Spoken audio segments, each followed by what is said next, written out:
के भारत माता के भारत माता के दूधेश्वर महादेव के आज के इस दूधेश्वर महादेव मंदिर मूर्ति प्राण प्रतिष्ठा के कार्यक्रम में मंच पर विराजमान सभी श्रद्धेय संतगण,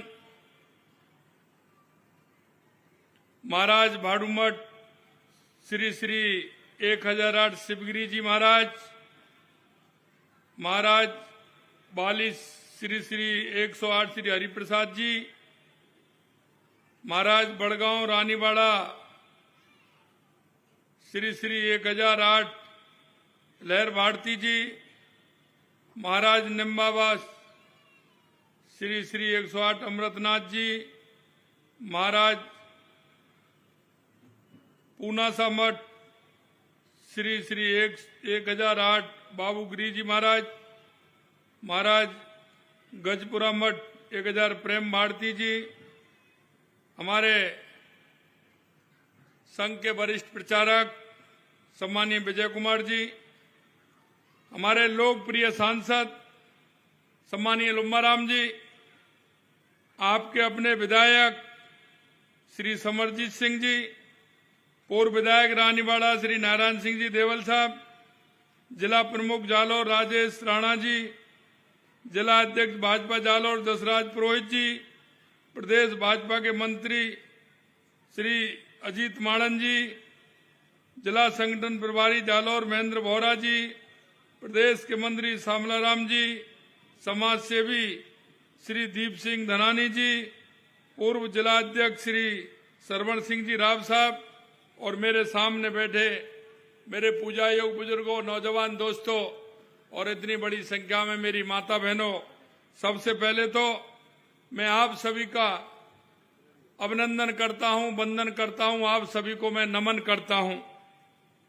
आज मैं बहुत ही सौभाग्यशाली हूं कि आज नरसना की इस पावन भूमि से भक्ति भाव और आध्यात्म की एक नई धारा प्रभावित हो रही है, क्योंकि ये हमारे संतों का आशीर्वाद जब हमारे ऊपर रहता है तो निश्चित रूप से हमारी समाज का वातावरण भी अच्छा होता है और हमारी संस्कृति, हमारी विरासत को भी बहुत बड़ा बल मिलता है। आज मैं नरसना के जनमानस की प्रबल भावना की बदौलत आज एक और आस्था के धाम बनकर तैयार हो गया है। ऐसे आस्था के केंद्र बनाने वाले में आप सभी गांव वासियों को, क्षेत्रवासियों को, विधानसभा के सभी लोगों को मैं बहुत बहुत धन्यवाद ज्ञापित करता हूं। आज मुझे पूजनीय संतों और श्रद्धालुओं की उपस्थिति में इस भव्य दूधेश्वर महादेव मंदिर में मूर्ति प्राण प्रतिष्ठा के आयोजन का हिस्सा बनने का अवसर मिला। ये मेरे लिए बड़े सौभाग्य की बात है कि मैं आपके यहाँ इस कार्यक्रम में आया और एक साथ आप सभी के दर्शन का लाभ मुझे मिला है। निश्चित रूप से मैं अपने आप को धन्य मानता हूं। मुझे विश्वास है कि यह महादेव की कृपा बरसेगी और दूधेश्वर महादेव मंदिर एक महत्वपूर्ण आस्था स्थल के रूप में उभर कर सामने आएगा। मैं इसके लिए नरसना वासियों के साथ जालौर और प्रदेश भर के समस्त श्रद्धालुओं को हार्दिक शुभकामनाएं भी देता हूं। साथियों, प्राचीन काल से ही हमारी भारतीय संस्कृति में हमारे आस्था के केंद्रों की बहुत बड़ी भूमिका रही है। यह मंदिर धार्मिक आस्था के प्रतीक होने के साथ साथ हमारी सामाजिक सांस्कृतिक चेतना के प्रमुख केंद्र भी हैं। इन देवालयों में भारतीय वास्तुकला की उत्कृष्टता के भी दर्शन होते हैं। मंदिरों में हमारी परंपराओं, हमारी संस्कृति और हमारे मूल्यों के संरक्षण का काम किया है। सार के रूप में कहूं तो मंदिर भारतीय सनातन संस्कृति की आत्मा है, आत्मा। क्योंकि हम इनके माध्यम से हमारे अंदर जो ऊर्जा हमें मिलती है, निश्चित रूप से वो ऊर्जा हमारे मन को भी संतुष्ट करती है और आने वाली पीढ़ी को एक आस्था के रूप में, एक सांस्कृतिक विरासत के रूप में एक रास्ता भी दिखाती है। मंदिरों ने हमारी परंपरा, हमारी संस्कृति, हमारे मूल्यों के संरक्षण का काम किया है। आध्यात्मिक क्षेत्र में भारत की जो उपलब्धियां रही हैं, जो पहचान है, उससे हमारे मंदिरों का अहम योगदान है। क्योंकि हमारी जो संस्कृति है, हजारों सालों की जो हमारी विरासत है, हमारे देश के यशस्वी प्रधानमंत्री नरेंद्र मोदी जी कहते हैं विकास भी और विरासत भी। और हमारी विरासत को सजाए हुए हम आगे बढ़ते हैं तो निश्चित रूप से हमारी विरासत पर हमें गौरव होता है। इसलिए मैं आपको धन्यवाद देना चाहता हूं कि आप सभी विरासत को बढ़ाने का काम कर रहे हैं। भगवान शिव अनादि अनंत अविनाशी हैं। लोक हित में आपने देखा भगवान भोलेनाथ का विषपान करके नीलकंठ कहलाने वाले भगवान शंकर भक्तों पर कृपा करते हैं और वो इसलिए उनको भोले भंडारी कहते हैं। थोड़ी सी अगर भावना आपने दी तो भोले भंडारी है, वो निश्चित रूप से भक्तों पर पूरी कृपा करते हैं। भगवान शिव ऐसे देवता हैं जो अपने भक्तों की पूजा आराधना से जल्द प्रसन्न हो जाते हैं, इसलिए उन्हें आशुतोष भी कहा जाता है। महादेव की पूजा से सभी देवी देवताओं को पूजा का फल मिलता है। जिस पर शिव की कृपा हो जाती है उसे कोई बाधा नहीं सताती। भक्तों के लिए शिव का दरबार हमेशा खुला रहता है और वो देवों के देव महादेव हैं। इसलिए मैं आपको आने वाले शिवरात्रि के त्योहार की भी मैं आपको बहुत सारी शुभकामनाएं देता हूं। आज हम नरसाना में जिस अवसर के साक्षी बन रहे हैं वो भारत की सनातन संस्कृति के उत्थान के वर्तमान कालखंड का एक हिस्सा है।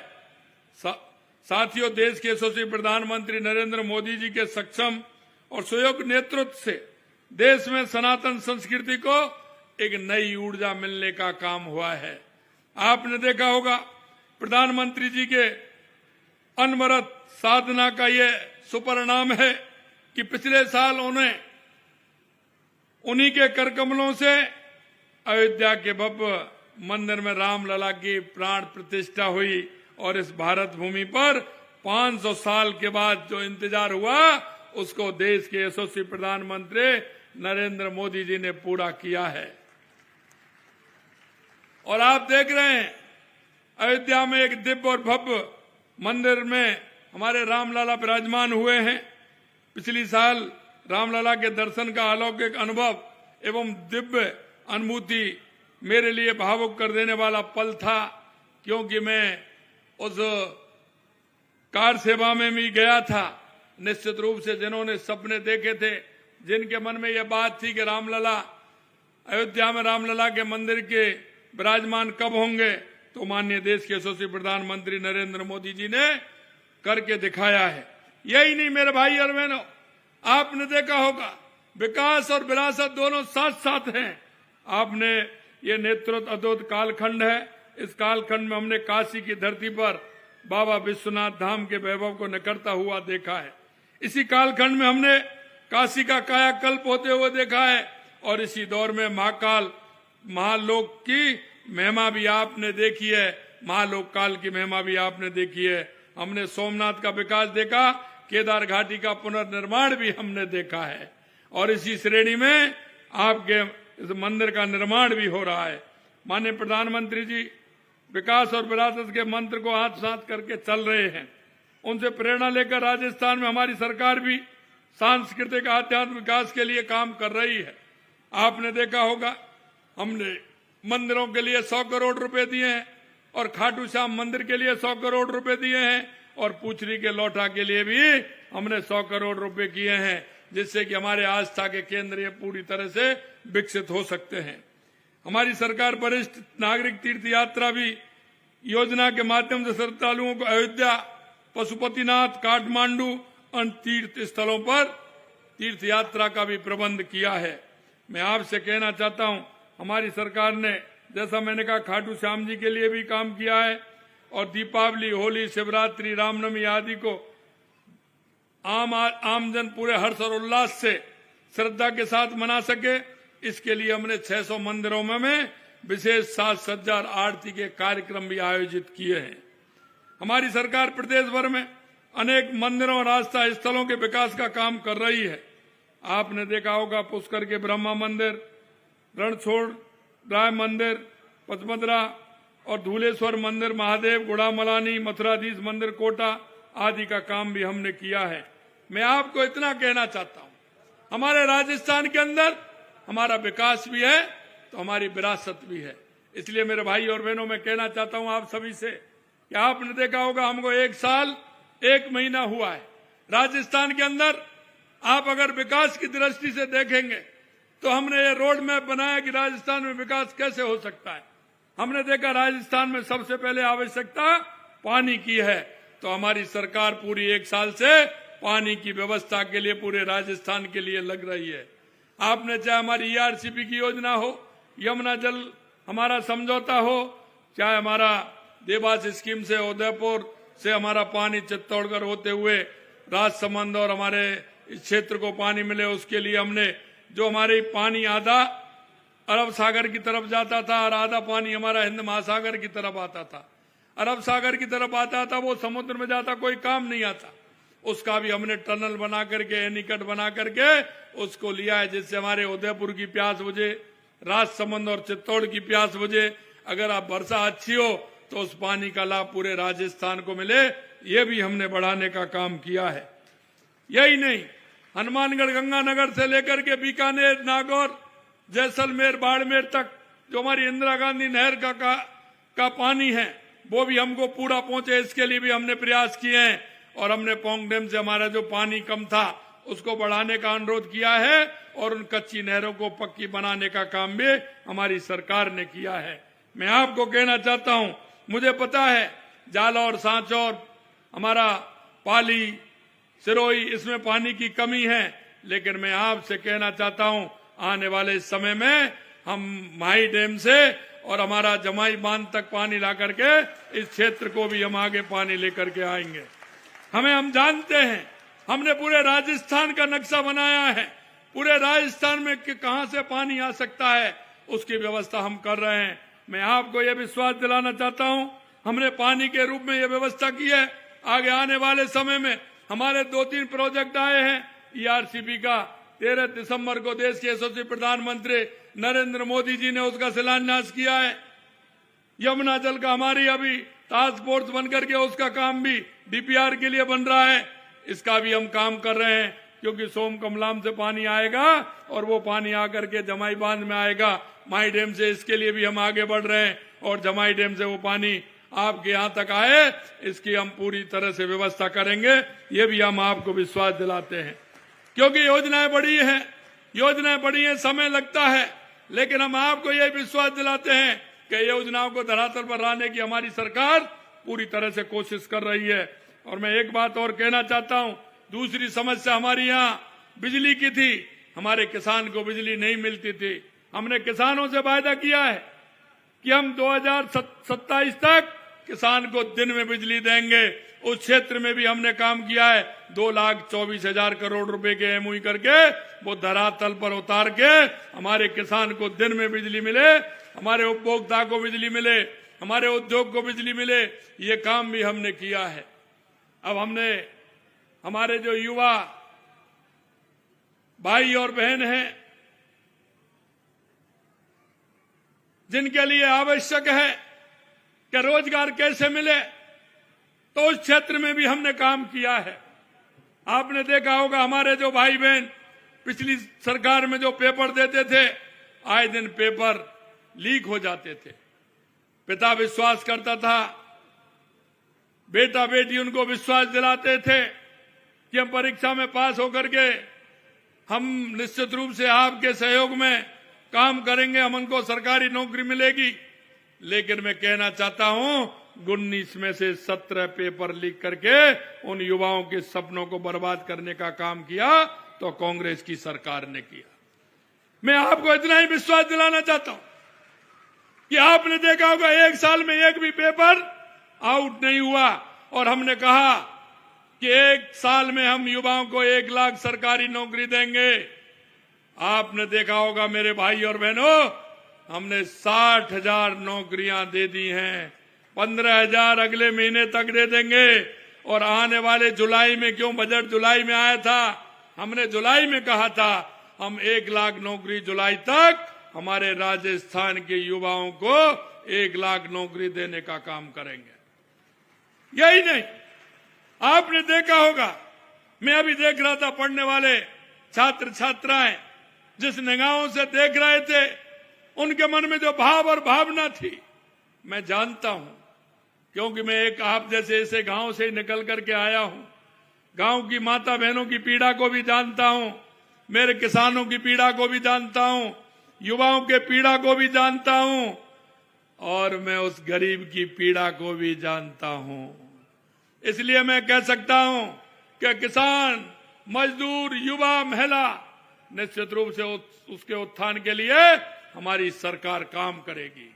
हमने इस साल का कैलेंडर निकाला है, 2025 का कैलेंडर हमने जनवरी में ही निकाला, और हमने कहा आप युवाओं से कि आप तैयारी करिए। 81,000 वैकेंसियों का कैलेंडर निकाला है।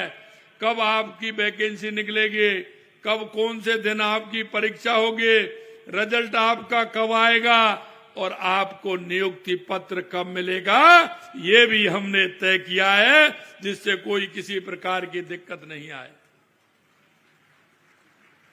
हमने आपको संकल्प पत्र में वायदा दिया है कि हम 4 लाख नौकरी, सरकारी नौकरी आपको देंगे। मैं आपसे कहना चाहता हूं कि आप निश्चित रूप से तैयारी करिए। हमारी सरकार 5 साल में 4 लाख नौकरियां देगी, 4 लाख नौकरियां देगी। यही नहीं, आपने देखा हमने किसानों के उत्थान के लिए हमने कहा था कि आपको केंद्र से प्रधानमंत्री किसान सम्मान निधि तो मिलती है, लेकिन हम भी आपको देंगे। और आपने देखा होगा कि हमने 1-1 हजार की 2 किस्त आपको पिछले साल की 1-1 हजार की 2 किस्त हमने दी हैं। ये हम जो कहते हैं वो करते हैं। क्यों? देश के यशस्वी प्रधानमंत्री नरेंद्र मोदी जी पर लोगों का भरोसा है कि अगर प्रधानमंत्री जो कहते हैं वो करके रहते हैं। इसलिए मैं कहना चाहता हूं, जो हमारे संकल्प पत्र में जो हमने आपसे वायदे किए, हम 1-1 वायदे को पूरा करेंगे। हम राजस्थान के 8 करोड़ जनता के लिए काम करते हैं। हम 8 करोड़ जनता के लिए काम करते हैं। हम उस गरीब के लिए, किसान के लिए काम करते हैं। हमारी महिलाओं का जीवन स्तर कैसे उठे उसके लिए काम करते हैं। हमारी बहनों का जीवन स्तर कैसे उठे उसके लिए काम करते हैं। हम आपसे कहना चाहते हैं, आज के इस मौके पर मैं आपसे इतना ही कहना चाहता हूं, आपने जिस भरोसे के साथ और जिस विश्वास के साथ हमारी सरकार को बनाया है, हमारी सरकार कृत संकल्प है कि आपको जो हमने 1-1 वायदा जो हमने किया है हमारे संकल्प पत्र में, हमारी सरकार उसको पूरा करेगी, पूरा करेगी, पूरा करेगी। आपने देखा होगा, अगर मैं बताने लगूं तो हमने कल लगभग 1 साल के अंदर 50 से 55% वायदे हमने पूरे किए हैं। आप सभी को पता है कि जिस दिन से हमारी सरकार आई है, हमने हर काम हाथ में लिया और उस काम को कर रहे हैं। लेकिन एक बात और मैं कहता हूं, जिसकी दृढ़ इच्छा शक्ति होती है, ऊपर वाला भी उस पर मेहरबान होता है। अब की बार सभी के सभी बांध भर गए, वर्षा अच्छी हुई है। मैं देख रहा था ऊपर से, आपके भी टांके भरे हुए हैं ना। बारिश अच्छी हुई थी, अच्छी बारिश हुई है और बीच में महावट भी पड़ गई, तो फसल भी ठीक है, किसानों के चेहरे पर मुस्कुराहट है। इसलिए मैं कहना चाहता हूं कि जब चलते हैं तो निश्चित रूप से ईश्वर भी देखता है और वो भी मदद करता है। आज के इस शुभ अवसर पर मैं इस मंदिर प्राण प्रतिष्ठा के लिए आप सभी को बहुत बहुत शुभकामनाएं देता हूं और भगवान महादेव से प्रदेशवासियों की सुख समृद्धि की, अमन चैन की कामना करता हूं। पुनः आप सभी को बहुत बहुत शुभकामनाएं, बहुत बहुत धन्यवाद। जय हिंद, जय भारत, जय राजस्थान, जय राजस्थान। एक बार जोरदार तालियां बजाओ हमारे राजस्थान के यशस्वी